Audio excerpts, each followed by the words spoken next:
I'm very excited for our conversation tonight. But first off, I'm Tina Scholl, and I am the director of the Public History program here at UNC Charlotte. And the program offers a public history concentration to students who are master's students. But we also work to connect students with internship opportunities, job opportunities, as we can, and various public history projects in historic preservation, museum and exhibits, education, media and other projects.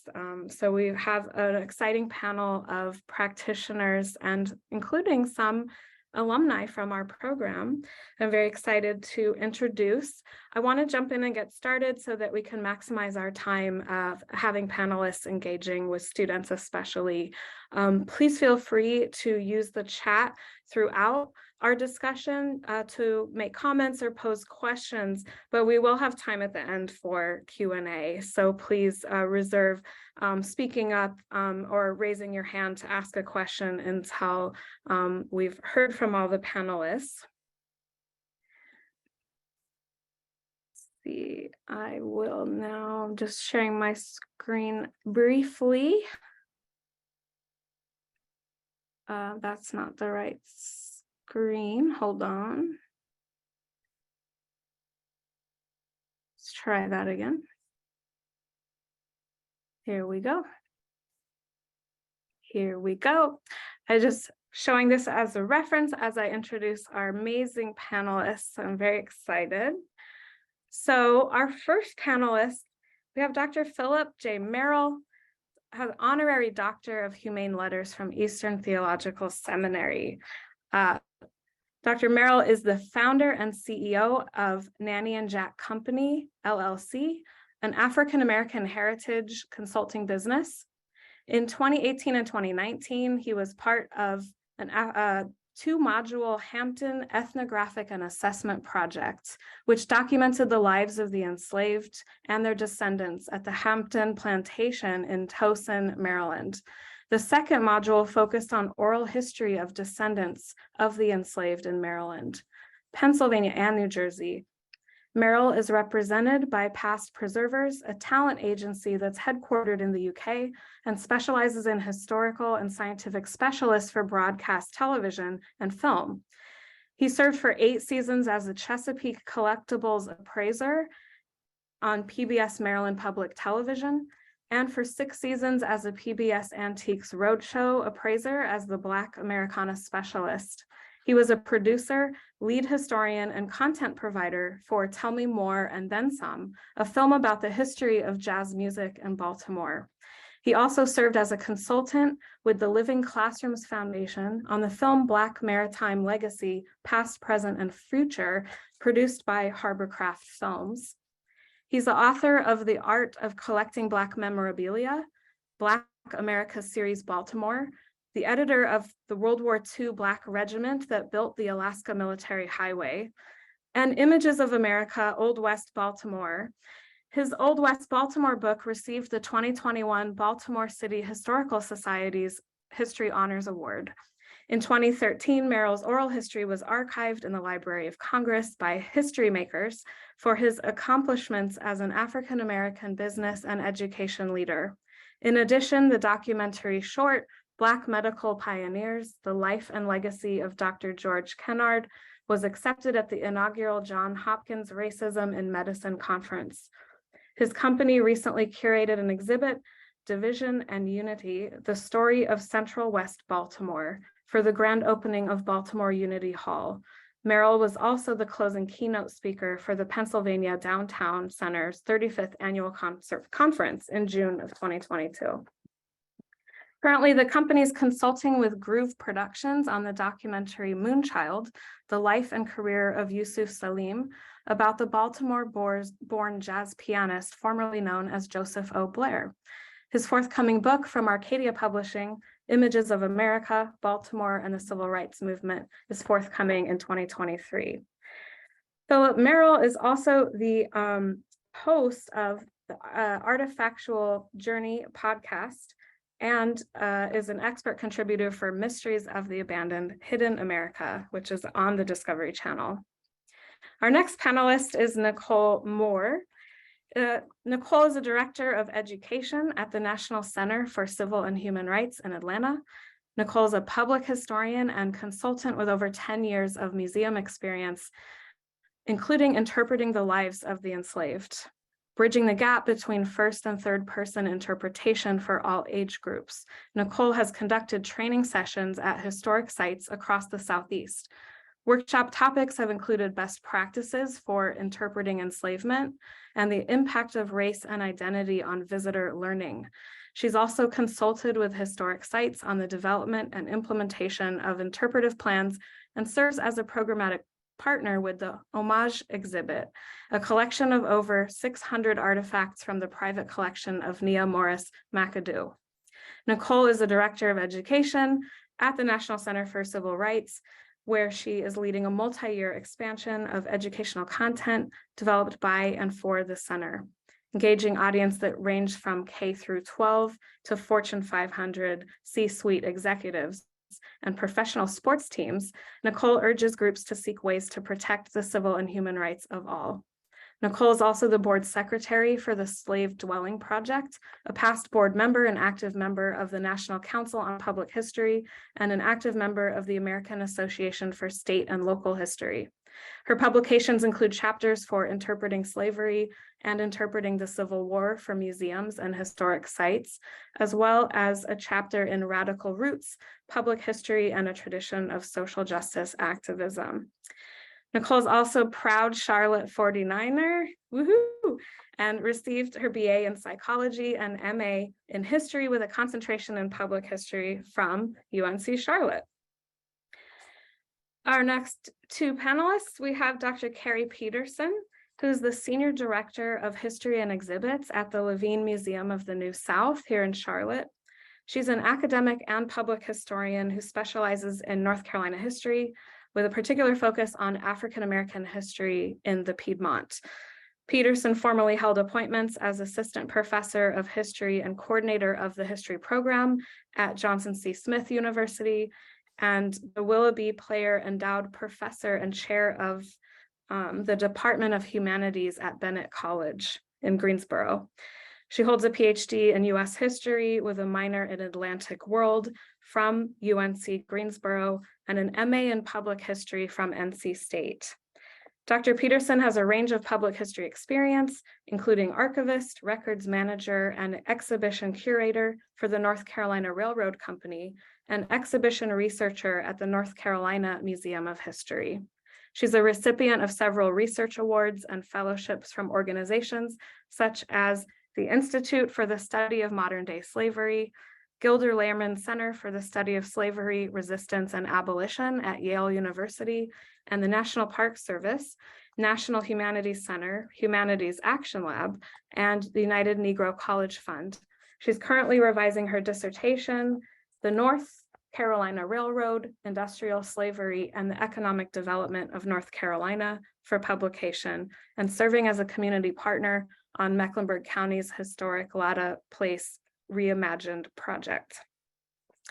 And then we have Kate H. Moore, who is also a public historian who joined the National Center for Civil and Human Rights in June of 2022 as Nicole's colleague. As the center's education coordinator, Kate works with educators and students from the center's affiliate partner schools to develop custom programs, workshops, and curriculum to meet each school's individual needs. Previously, Kate was the assistant site manager at the President James K. Polk State Historic Site, where she managed the site's social media, program development, events, website, facilities, and visitor services.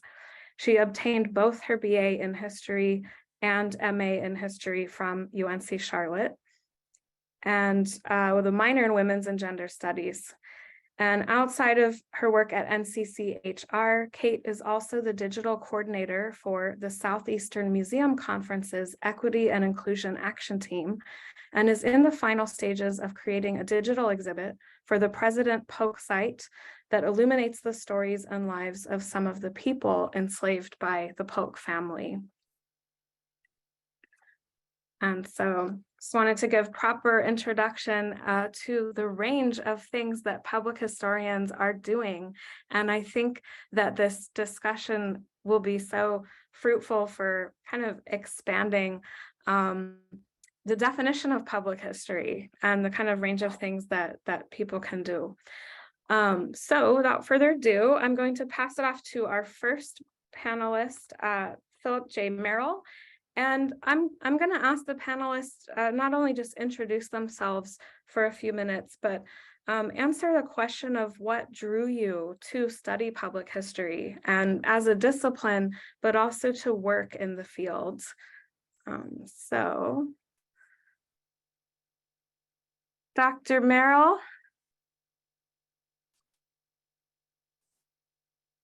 are you there?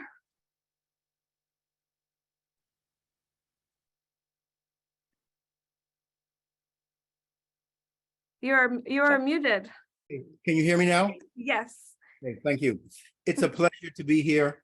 Anytime I can have an audience that will allow me to ramble on for a couple minutes about something that I love, I'm very excited and consider it a gift. So thank you for taking the time to allow me to engage in a little bit of my journey. I started off with an unusual approach to public history, and it came from home. Back in the day, I had an extended family where my great-grandmother was much older than my mother and so forth. And so I began as a little boy to have a love of old things, her wisdom, her smell, the stories, the struggles, the successes that she had encountered in her life, largely coming out of a Jim Crow environment. So that set the table for me loving the concept of material culture, of stuff, of artifacts, of items. And I tell people that now I get paid to do a professional show and tell, which is really exciting to me because I can pluck rare items from our vast archives from the 1700s to pop culture and get paid to talk about it, to curate it, to put it on a podcast, a television show, in a book, create a tour, or do some augmented reality with it. So everything from my perspective starts with an object. I was a pioneer because I went to a Quaker school where there were 2 Blacks in my graduating class. I then went on to a Jesuit college where there were not very many people of African descent. My Black mother married a white gentleman who adopted me at the height of the civil rights movement. Miscegenation was legal the same year that they got married. So my whole life has been surrounded by eyewitness accounts of different aspects of the diaspora. So with that said, I decided at the death of my great-grandmother to go out and beginning to collect material culture. Obviously, back in those days, there weren't a lot of quality reference books out or academic books dealing with material culture like there are today. So we started off with memorabilia, the racist, stereotypical kind of content that was prevalent everywhere. I quickly got bored with that and said, I'm going to weave or go down my own journey, which was to create an archive that handled public history, family history, business history, community history, benevolent society, enslaved history, freeborn history. So now we have a nationally recognized archive of literally thousands of items that we utilize in every way. And to wrap this up, since I'm on a time limit, I like to show people this artificial onion. And why am I showing you an onion? Because I like to deal with Horsted's cultural onion theory, which is basically deal with the concept of layering things. Every time you pull back one layer of an onion, you get to another important, complex piece that leads you to the next, to the next, to the next. So this is what we do. Okay, so with that said, I recently signed a contract with a quasi-government agency to do a new podcast dealing with their history. And that's all stemming from our free podcast that we created out of a whim because I got tired of people not talking about what I wanted to hear. So from that podcast, we leveraged that to a legitimate contract with a quasi-government agency to deal with African-American history and culture. Also, we were able to leverage some of our background into being a new board member of a Black Inventors Hall of Fame museum that you'll be hearing more about in the future that will be based in New Jersey. So again, our approach to history is partially tied into academics. We consult with universities, we consult with museums. It's a delight to be on a different type of TV show on the Discovery Channel, looking at abandoned buildings and communities, which is a drastic different approach to PBS and the Antiques Roadshow, where we have to quickly interpret and evaluate and come up with the backstory, the provenance of material culture. So, and the other good thing I wanted to say is that we about to sign a contract to help write some new scripts for walking tours that will then be tied into QR codes and mobile apps. So people don't have to be locked into one area, one genre. We can kind of, at our company, we're blessed to be able to curate, write, lecture, do TV, do digital projects. And the most exciting thing is when the light bulb moment clicks on in a young person's head. That excites me. Also, when I can break down racial stereotypes or old-fashioned or break down fallacies or myths that are no longer relevant in 2023. We use material culture to do that, including the painful, the lynching material that we have, the enslavement content that we have, the KKK, and anything that you can think of that mainstream America doesn't want to deal with today because of critical race theory, because of what DeSantis is doing in Florida with the AP and removing Black history. These are the kind of things that we work on coming out of our LLC. Amazing. I mean, you really, you have done so much and you do so much. You really packed in a lot in those short few minutes. How many items would you say that your archive contains? Well over 30,000. Wow. Yeah, just to get a sense. Very, very amazing. I will now ask if we can transition to hear from Nicole Moore.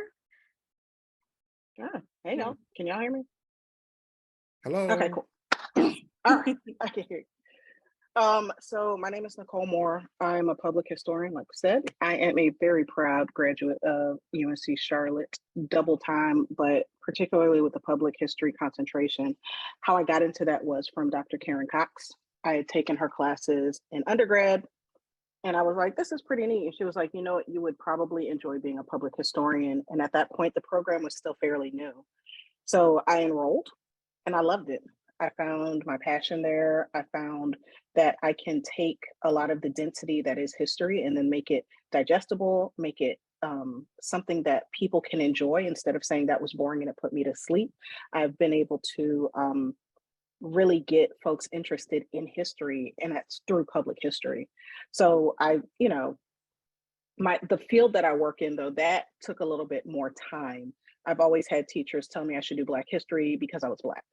And that to me was high key insulting because it was basically pigeonholing me and saying, well, this is the only thing that you are worthy of doing, instead of just exploring anything and finding what really suits me.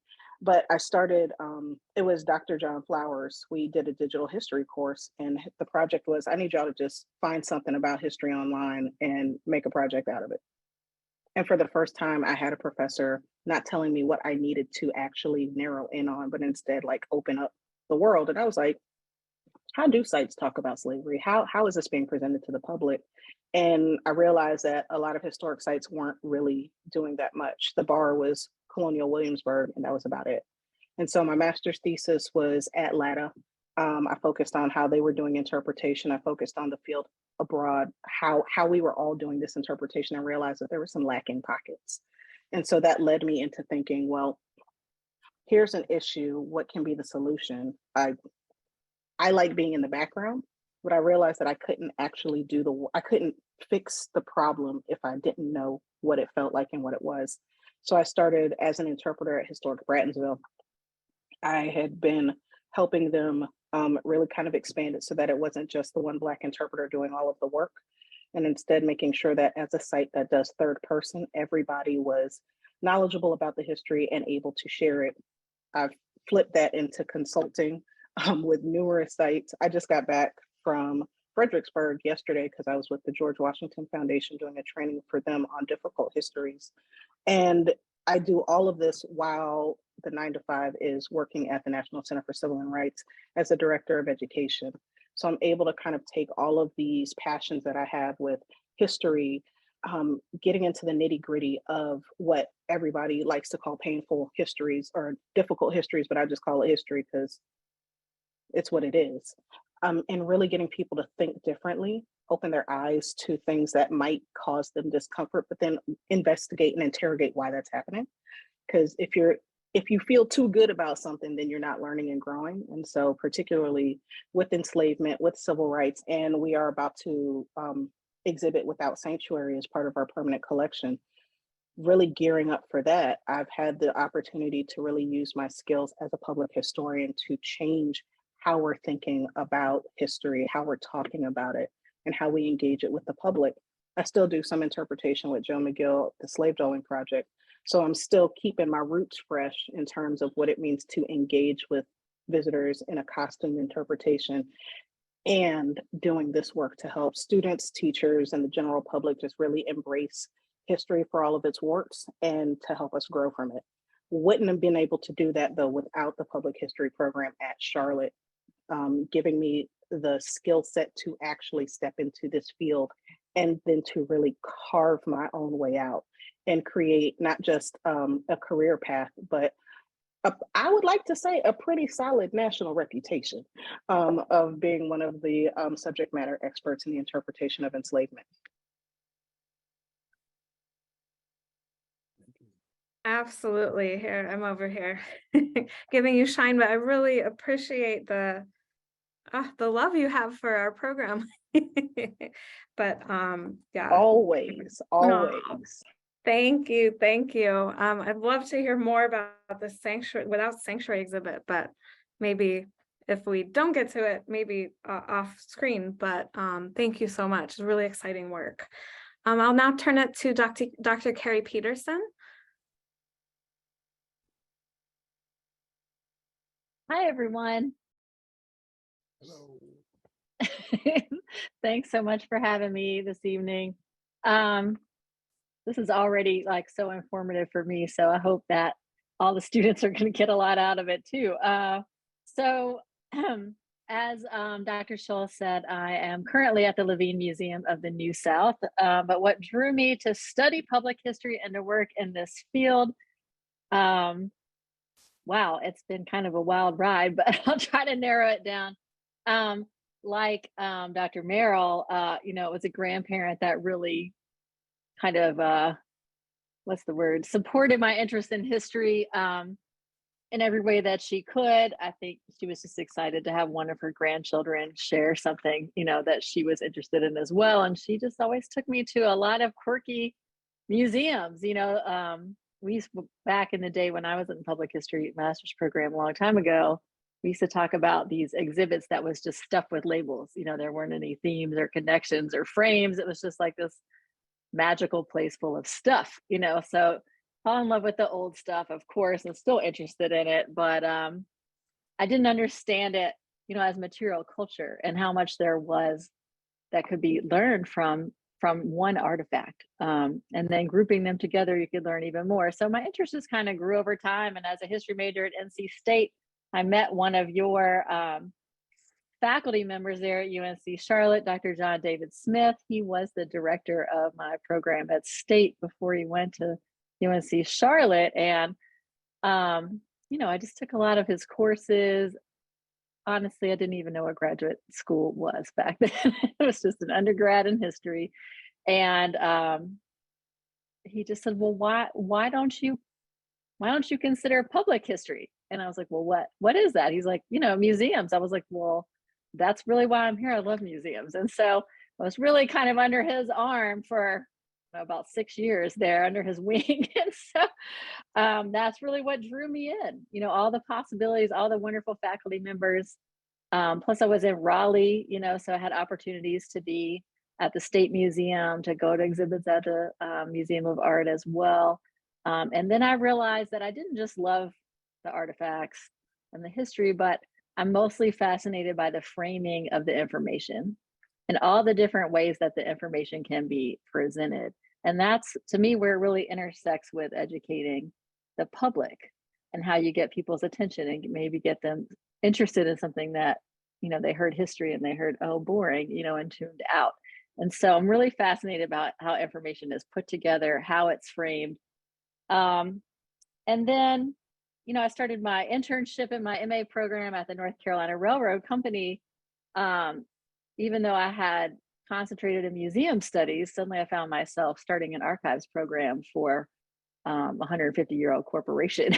I remember Dr. Smith saying, oh, you can do it. It's okay that you didn't study that. I'll help you. And he did. So he's a very loyal faculty member.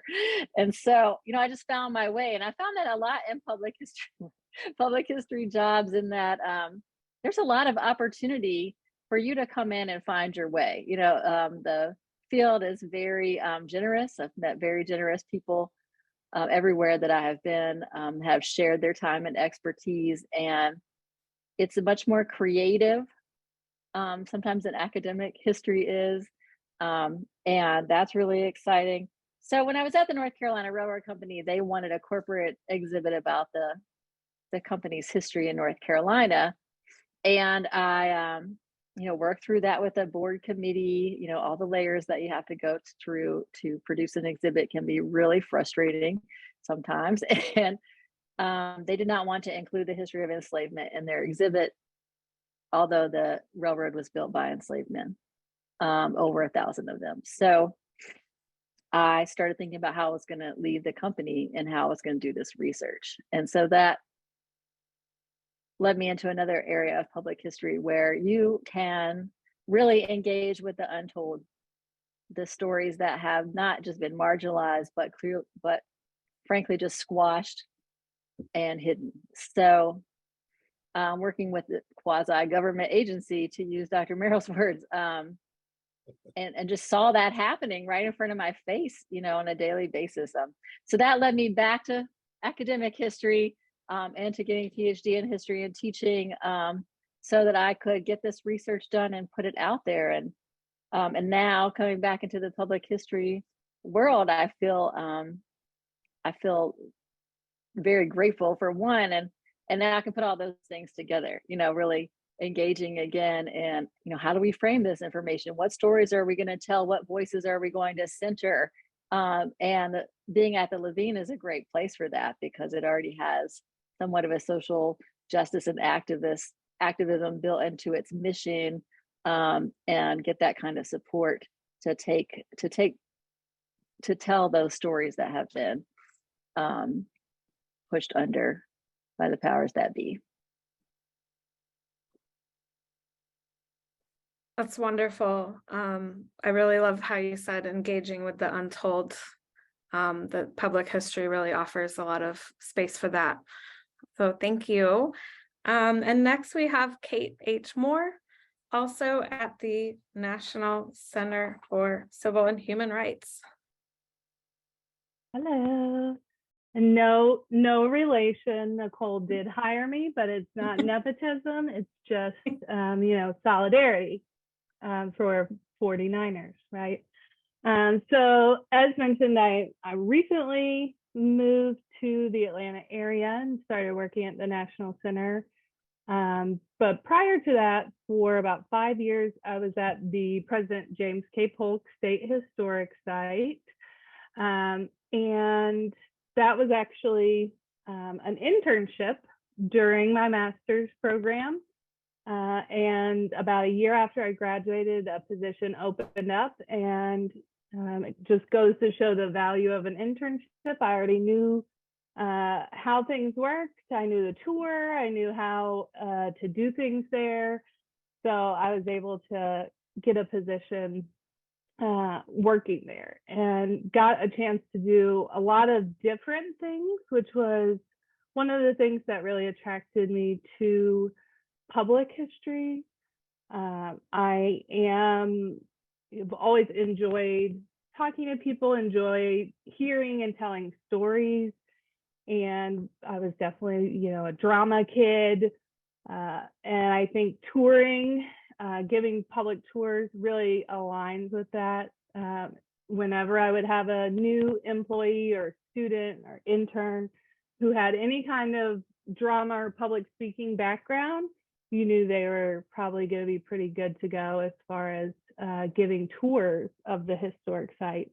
But I also got to do everything from, maintaining our historic kitchen garden to developing programming, websites, social media, a little bit of everything. And that was one of the things that really drew me to public history as a career. What drew me to history in general was really the stories. I was, I think, similar to Philip and Keri. Also, my parents were actually quite a bit older when they had me, and several of my other relatives were also history majors, and I was always a big reader. And I think especially that reading love, the love of stories, is what made me interested in history, and being able to find these stories that were things people didn't know about, that were relatable to our lives now. We always think we invented the wheel when it comes to relationships and sex and everything else. Probably somebody's done it all before. So kind of having the chance to find these stories, share them with people, and kind of echoing what some of the other panelists said, making people realize that history isn't just, dates, battles, old powerful white men. There's more interesting stories, more relatable stories, and things that help us realize how much we share with each other and with the past. So that is, as a non-traditional student coming from a previous career, going into the BA program, that was kind of what was really driving my passion to be there. I technically was not a public history student, so any of you who are a history student, you can go right on into public history too. I had a undergrad thesis that I did that I wanted to expand for my graduate thesis rather than doing the public history track. So that's what I did, and I just cheated and took a bunch of the public history classes for my elective. And yeah, exactly. No, it was really not that much different. I think my passion really was more on the research and kind of storytelling side. I really enjoy writing. So I didn't get as much experience with the material culture side of things, with artifacts and exhibits. However, the job that I got, the place we were at, being that it's the state, we were not doing any new exhibits. It stays pretty static in there. So, it's finding a position that fits with what you're good at, and then also what you're trained in. And you can always learn on the job, learn from other historians, your colleagues, but also there are so many great professional associations to learn from. So there's really just a wide open world of opportunities to go from the public history background into the career world. Wonderful. Thank you so much. Each one of you is sharing really inspiring work. And I heard a similar thread through all of your responses about finding your own way, that public history allows you to pursue kind of what might seem like disparate interests and to carve your own path. I think that's fantastic, and I agree. So my next question is about, on that journey, what might be some of the challenges in each of your respective fields or positions that you're currently in, and but also maybe that's opportunities to go in new directions at the same time. So I might start with Dr. Philip Merrill as an entrepreneur and a consultant, some of the challenges and benefits of that. Okay, so the benefit is an old adage that I pay the cost to be the boss. And many people have heard that expression. What that allows us to do is when the playing field is no longer equitable, we can leave.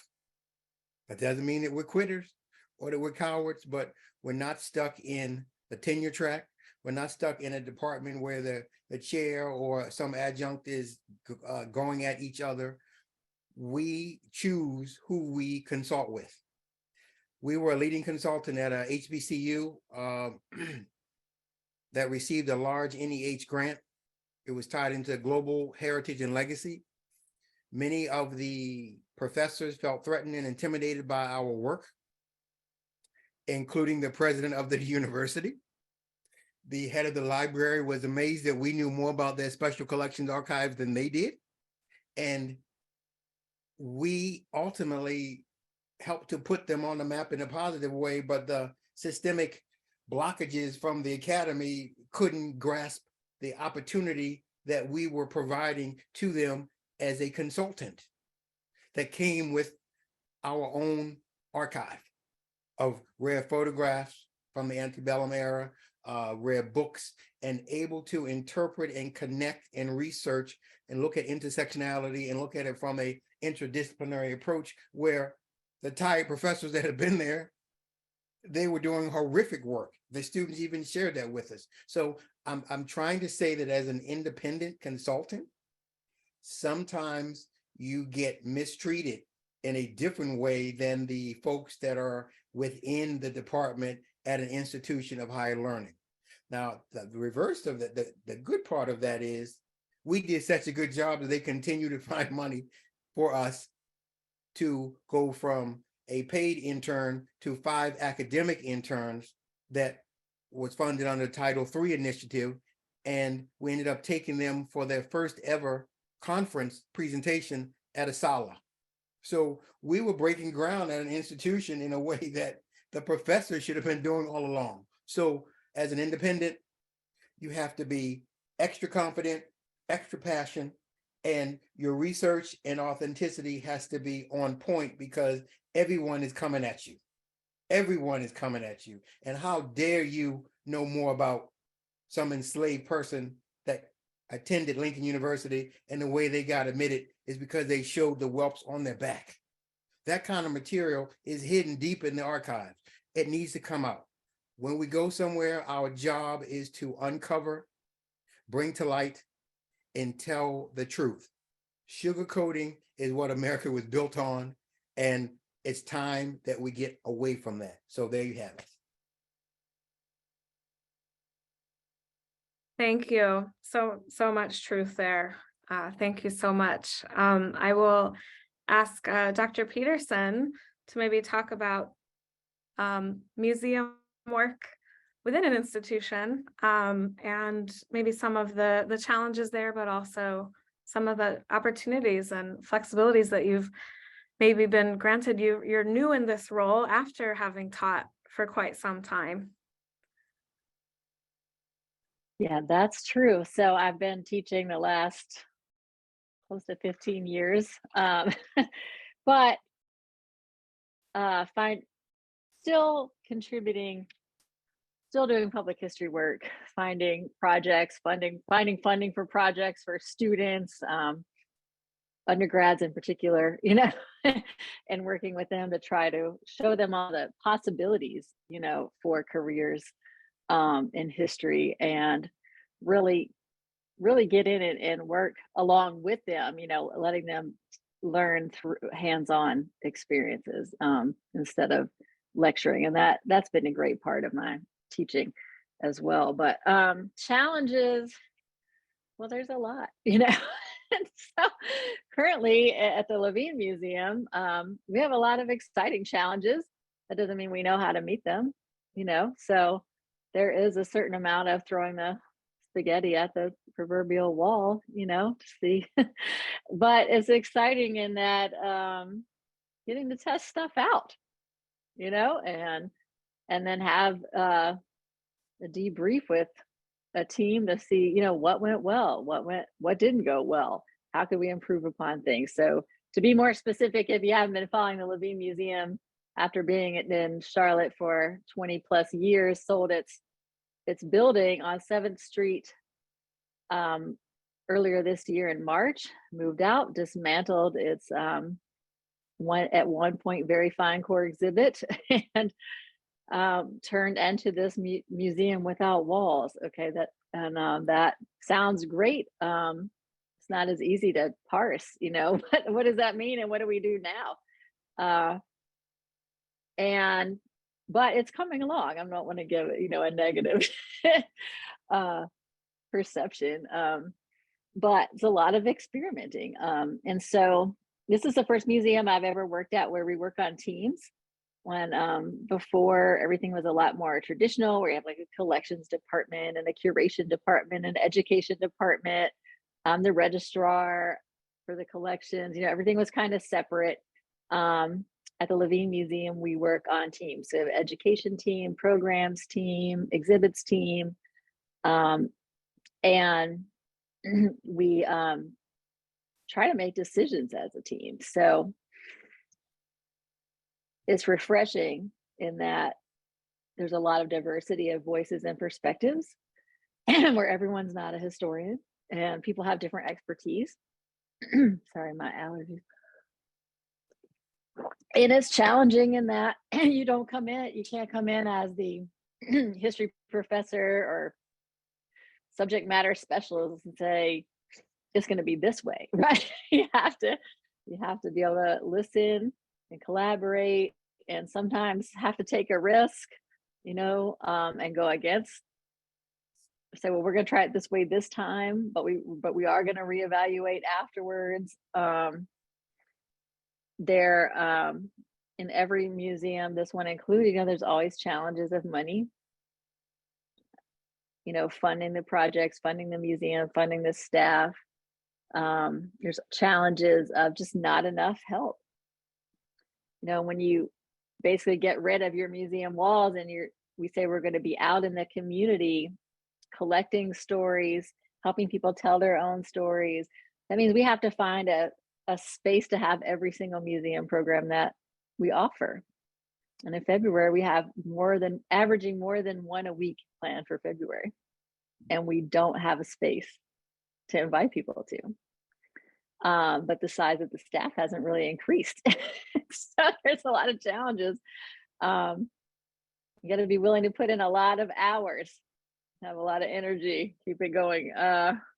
Politics and power are big challenges associated with doing exhibits. So I've helped with exhibits for the state of North Carolina, for the state's supposedly most valuable economic asset, the North Carolina Railroad, and everyone doesn't want to tell the truth and doesn't want it to come to light. And so being able to navigate those situations where the truth will come out and further your own career at the same time, and support the colleagues around you that are doing that work. And I think that one thing I've noticed in working with people that have backgrounds in public history is that they're usually pretty savvy at that. And they have a lot of experience, kind of balancing all of the voices and all of the rules, and breaking those rules. And sometimes we wish things would happen more quickly and they would just be right because they're right, but unfortunately that's often not how it goes. And so having that expectation that these challenges are going to be there and being willing to be as thoughtful and ask a lot of questions as you can to get on the best outcome with those challenges, I think is what I've learned is really important over time that I would share with y'all. When I've been in an all academic world, sometimes you're always with people that have always gone to college their whole lives, and that's amazing in a different way. But you're like, well, how's that going to translate when you get out of this university, right? Public history is just more personable that way. Thank you. That's a very good point.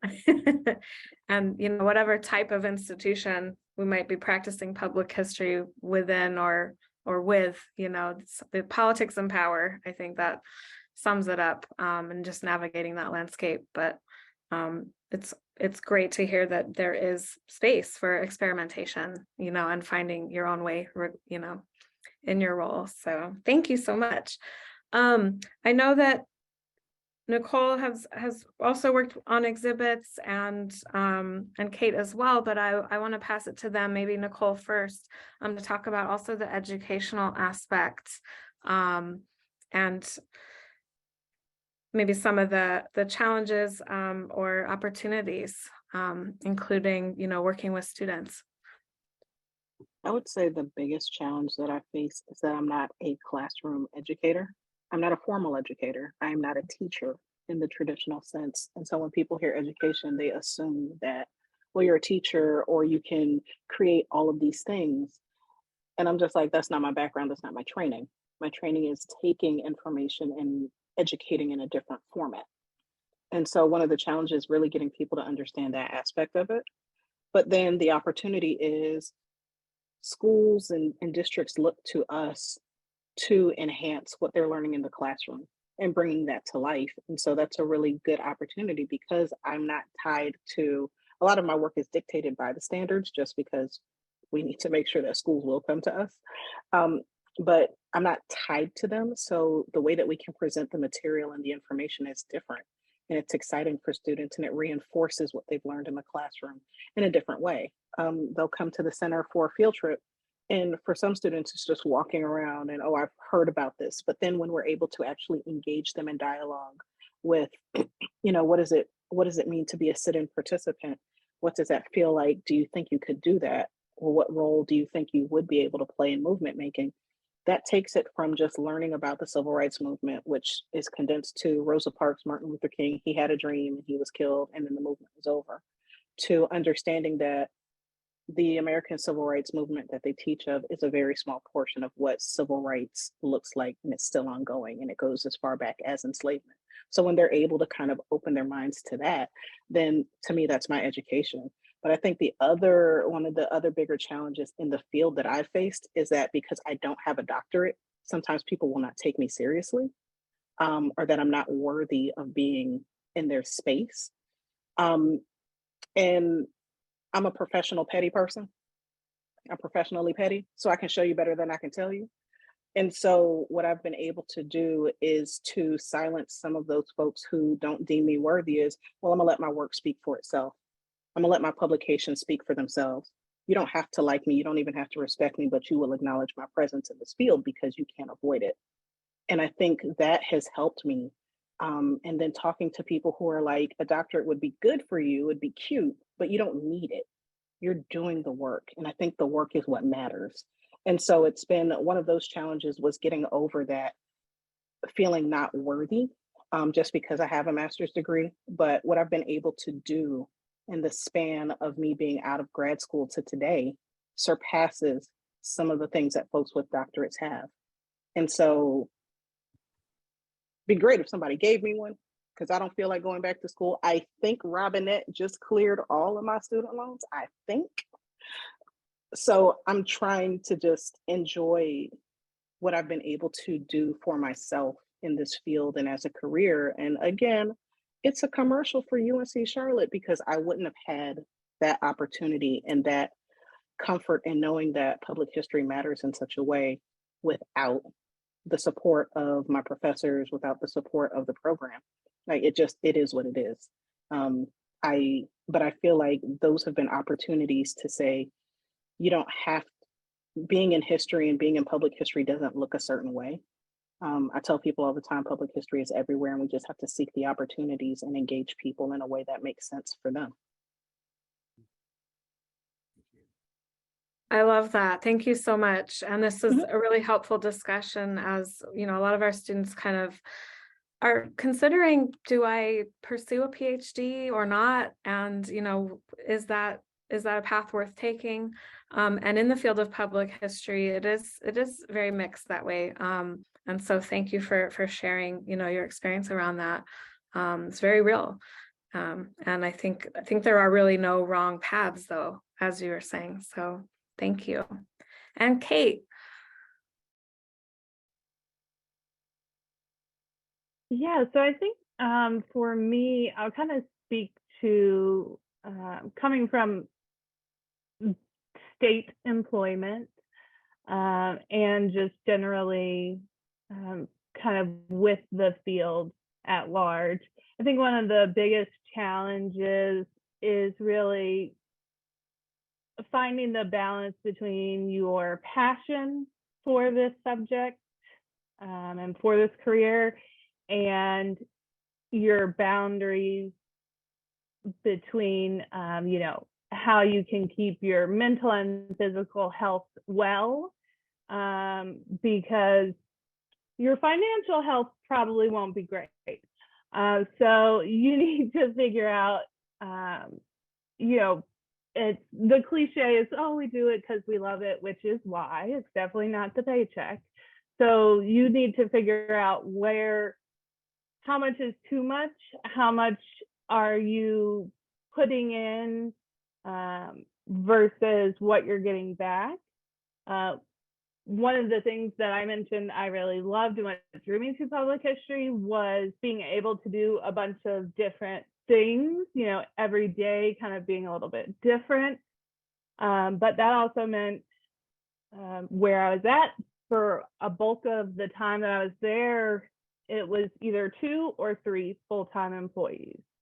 And so, you know, that variety of things to do included running the zero-turn mower in the middle of summer, cleaning out the toilets every Friday, you know, doing everything that you would maybe normally do within one position, and then, you know, about 3 or 4 other positions as well. So especially when you're going into a small museum environment, it's going to be a lot less specialized. So it can get really overwhelming. And I think the challenge of figuring out how much, you know, do you want to be Nicole, who is never at home, always running around? I don't know how she has so many hours in her days, but if that works for you and if that is really what drives you is, you know, sharing your knowledge and leaving this mark, then that's awesome. But it's also okay to go to work and do your job and come home at the hour you're supposed to be coming home, and then do your other stuff. So I think finding your spot and finding out what makes you the happiest and what makes you the healthiest is a big challenge. And then as far as working for the state goes, there's also a big political aspect to that. Like our director of our division is a political appointment. So that position changes.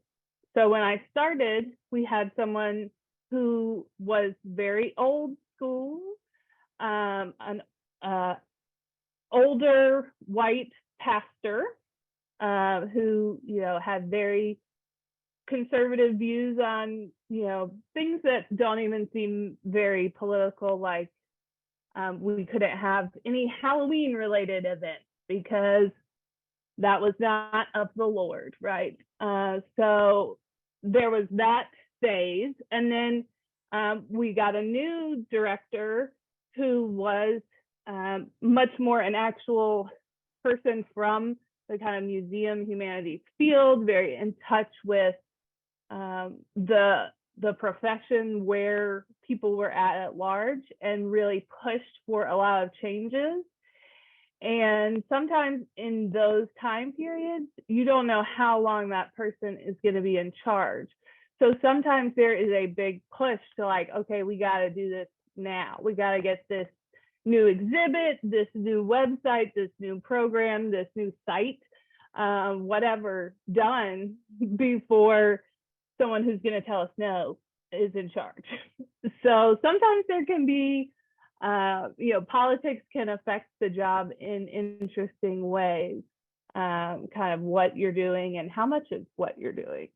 So that's definitely something to consider. And certainly, of course, now being in museum education, having to tiptoe around all of the buzzwords that mean absolutely nothing, but make people really angry, is a challenge in this moment. But the advantage of being historians who know how to argue a good point, and as Keri was saying, know how to navigate some of these issues, we can actually be there for our educators and help them interface with their parents and with their students and help guide them in how to present the facts, the real history, in ways that can't really be argued with. So through the challenges, we gain some skills we can use to help others out, hopefully. Absolutely. Thank you. Yes, historians bring the receipts. I love that. This has been such an amazing discussion. I just want to note the time. I did ask panelists for an hour of their time, and we are at that point, although I did also want to offer some time for Q&A with students. So I would love to ask the panelists if you're available and able to stay on for a few more minutes. We would be really grateful for your time. And I'd love to open it up and see if students in particular have questions for panelists. Also, maybe panelists have questions or comments for each other. Let me get into my gallery view. But people can put any questions you might have in the chat, or you can raise your hand, use the hand raise feature if you'd like to ask a question.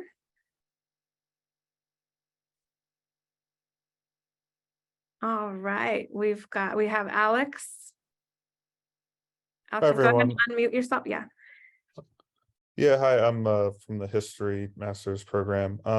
So kind of a maybe specific question, but as someone who's from Philadelphia, who's been in Charlotte for a few years now, the level of public history regarding the American Revolution, being that North Carolina was one of the original colonies, seems to obviously not be as much as Philadelphia or a city like Boston would be. I'm just wondering what the general status, or what any of the panelists might think about where North Carolina can take its study of the American Revolution, and Charlotte specific or broader.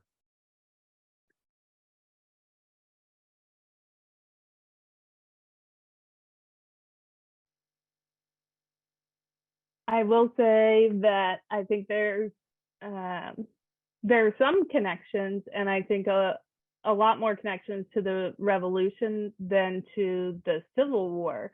So I feel like it's something that could really be built upon, and I think there will probably be a lot of the local sites, particularly the Charlotte Museum of History, doing things for the 250th that's coming up. But that was one of my always grind my gears, that as far as the state goes, we were never really thought of at the Polk site as having anything to do with the Revolution. But of course, most of the Polk family fought in the Revolution. So I think pretty much any historic site in Charlotte that predates or the family was in the area at that time period, you could probably make some connections. I don't think we'll ever be Boston or Philadelphia, though. We just were, like a one dusty lane going through town and a couple taverns and whatnot. So not super extensive history. Yeah, it's a shame there's a jump in couple here key for a events. second, to respond to your question. Kate is absolutely right on Charlotte's profile in the 1770s, but at the same time, Lord Cornwallis called Charlotte a hornet's nest because he was coming up from Charleston. And of course, you look at your map, Charlotte is almost due north of Charleston. And he was on his way to meet with some British troops coming down from New York and New Jersey, and to meet Virginia and finally put an end to the rebellion. But he found, when he reached Charlotte, he found what he called a hornet's nest, which meant that there was a tremendous amount of resistance to Cornwallis, delayed his travel to Virginia. And of course, we know what happened. Lafayette and the regulars surrounded Cornwallis in Virginia, and that was the end of the American Revolution.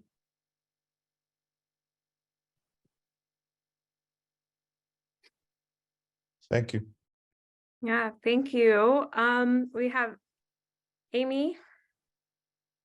Hi, I have a And question I'll for take a Kate. question from the chat. Go ahead. Hey, Kate, I don't know if you remember me. I went to some of the Come On events with NCMC. It's for you and Scott. I'm also going to be doing an internship with Scott this summer. So I was just wondering if you had ever researched the cemetery that's on the Polk site before. Yeah, we have. So if you're not familiar with the site, there's a cemetery that it was previously at another location, and it was moved because it was in the way of the interstate. So there were a few gravestones and anything else that was dug up, they believe they moved. But this was done quite a while ago, and there's not really a lot of great records. While I was there, I did not. My colleague, Adrienne Nearday, she was doing some research into it. Unfortunately, it is just one of those things that we run into a lot, where there's just not really much record of it. It was private. It was a family cemetery, we think, probably.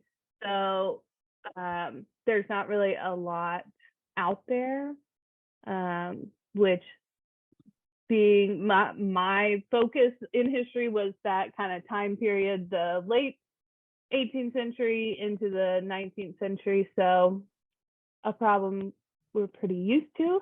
There's not much about Charlotte at all during that time period. So it will probably be a little bit of a challenge, but it'll be really nice, a really good project to be able to have some better interpretation of that space. So that'll be really cool.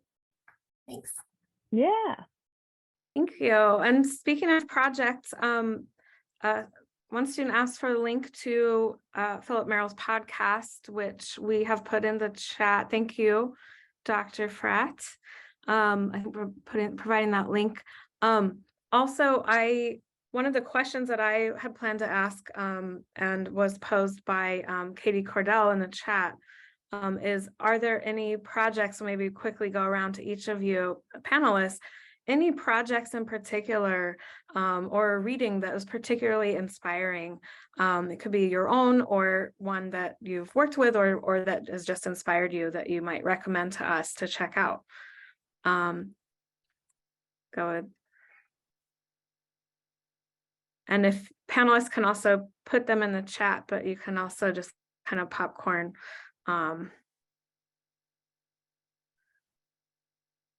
Well, I'll suggest this. Thank you. Close to signing a deal with a reputable local publishing house to do a book on African-American history and heritage through the lens of material culture that would bring to light some lesser known and unique stories that our archives have been compiling over the last several decades. And we're, exploring the concept of trying to partner with a university to have their students work with us on that book project and then have it turn into a deliverable exhibit at the end. So there could be a book and then a really cleverly researched and curated exhibit that would highlight some of the rare content in this book that would range from slave restraints, a rare letter from Zora Neale Hurston. There's a new PBS movie on Zora. We have a 1939 letter from Zora when she's at the North Carolina College for Negroes in Durham. And there's a bevy of other extremely rare and unique, not just North Carolina civil rights items, but items from African-American families, from quilts to, military letters to things that come from ordinary people, but they made extraordinary contributions to society. And in this book, we plan to bring that to light. Fantastic. Thank you. Let's see.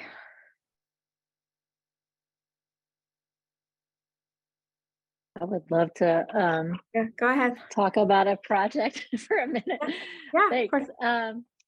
So as a community partner with the Historic Latta Place Revisited and Nicole Moore, I did read your MA thesis. That's great. It's a great help. People do use it. Doesn't it feel good? I always feel good when somebody says they read something I did in school. I'm like, thank God. And that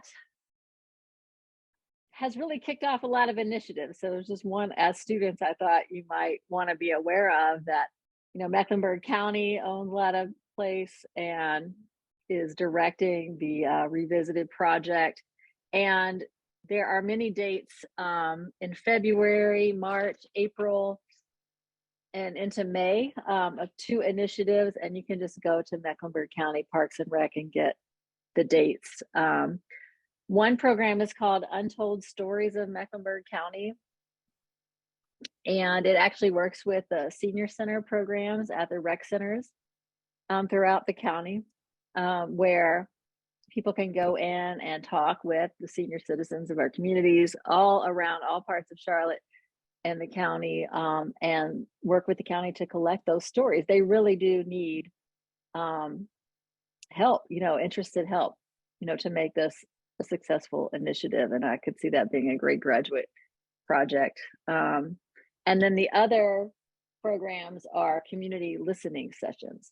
And these are dates that are set up to listen to what people want in this revisited, reimagined, now defunct historic site. And I think that's a great opportunity to have your voice heard, as an emerging public historian, and ask important questions and hear what the public is saying. A lot of these are by Zoom, and they're open to the public. Again, Mecklenburg County Park and Rec, to get the dates. And that's just a project that people could get involved in on many levels, research, interpretation, historic preservation. It's all happening there just north of the city. And then as far as my favorite project, back to the North Carolina Railroad Company, they have decided to redo their exhibit feature and now feature the voices, the people, enslaved men, African-American men that built the railroad. So what went from my most hated project to now my most exciting project, never saw it coming. So back to trying to, maintain challenging relationships is important because the opportunity, they come back around to you. So if there's any way I can incorporate student work into that, I'm happy to. And we will be announcing some summer internships at the Levine this summer, and I'll make sure to get all that information to Dr. Shull. Yes, please. Thank you so much. And I'm kind of creating a running list of the work of panelists and the work they've been involved in the projects, but also some of the projects that have been mentioned. And so feel free to follow up, after and I will follow up with panelists as well, and we'll share, when I share out the recording from the session tonight, I will share these resources as well. I'll say one project that I'm involved with is a slave dwelling project. And it started with Joe McGill, who is a historic preservationist. He was sleeping at different cabins around the South to bring awareness to preserving these buildings. And it has exploded into a full-on 501c3 where we have annual conferences. We are still doing living history. We're doing still the campfire conversations. And it is something that I spend a lot of time with. So I would recommend checking out slavedwellingproject.org. And if we are ever in an area that you are in, join us for a program. We've done programs at the Polk site. Shout out to Kate for hooking that up as well. Niners helping Niners. But it's something that I'm really, really passionate about. Amazing. Thank you. Thank you also for saying the website for the recording. I wanted to not miss some of the questions that came through in the chat. Here's a question for Dr. Merrill from Samantha Rivenbark. How could one go about contributing to material culture by donating preserved artifacts from segregation? Is there interest in smaller objects that exemplified the extent of it? That's a great question. And of course, institutions are always looking for quality artifacts, not the run-of-the-mill, severely mass-produced content that any institution of higher learning can have. So for instance, I don't know if you can see this, but I'm holding in my hand a very rare Don't Join Jim Crow Army. This is the kind of item that's small, but it packs a large wallop when you put it in context and you donate it to a museum or historical society. I'm also looking at another item. This is from the United Negro College Fund from 1945.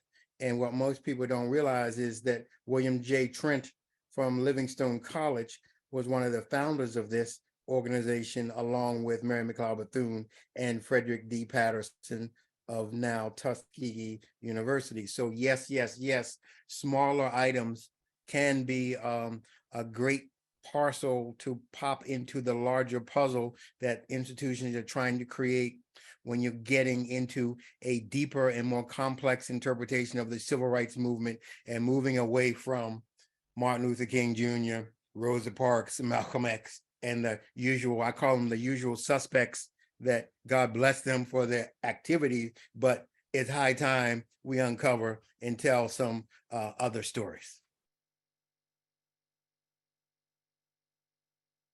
Great, thank you. And then there was a question about publishing that took place in the chat. Thank you, Nicole, for responding. It's about publishing. Students read your chapter in Radical Roots, and it's a really great telling of your story as well.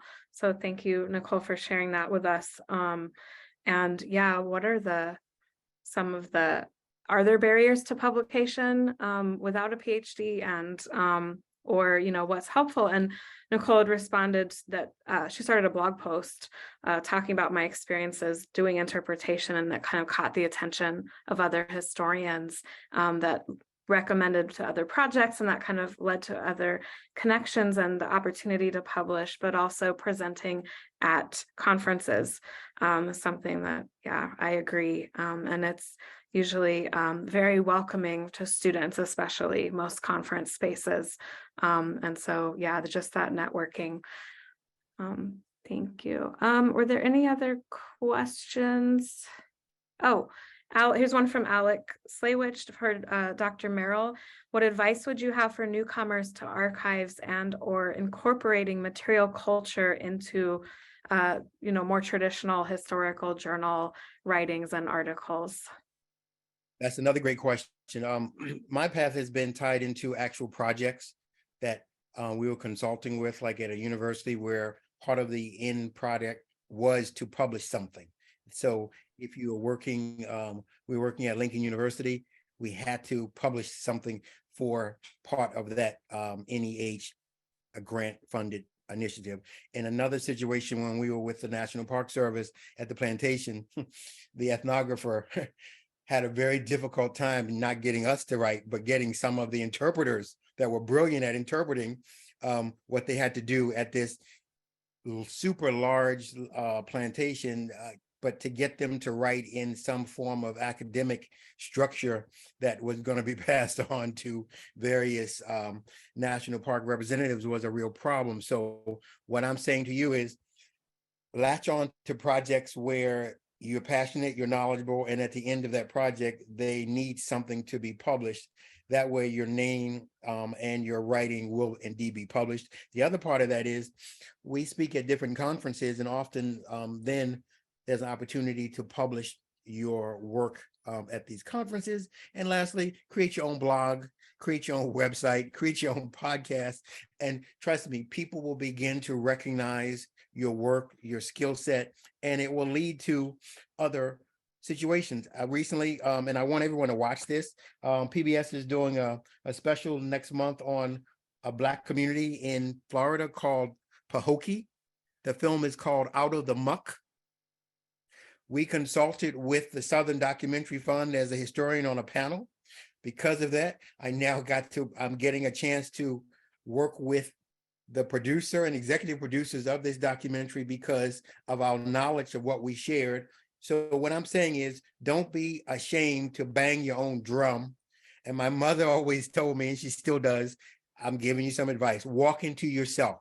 Go for it with positivity, with passion and confidence, no matter what the situation is, and something will come out of it. I never heard of Pahokee, Florida. I never heard of Out of the Muck, but when you go to the website, you'll be amazed what this little community was able to do with a non-filmmaker and a non-educator, and now it's being premiered on national PBS. So just take an effort and do something, and don't be afraid.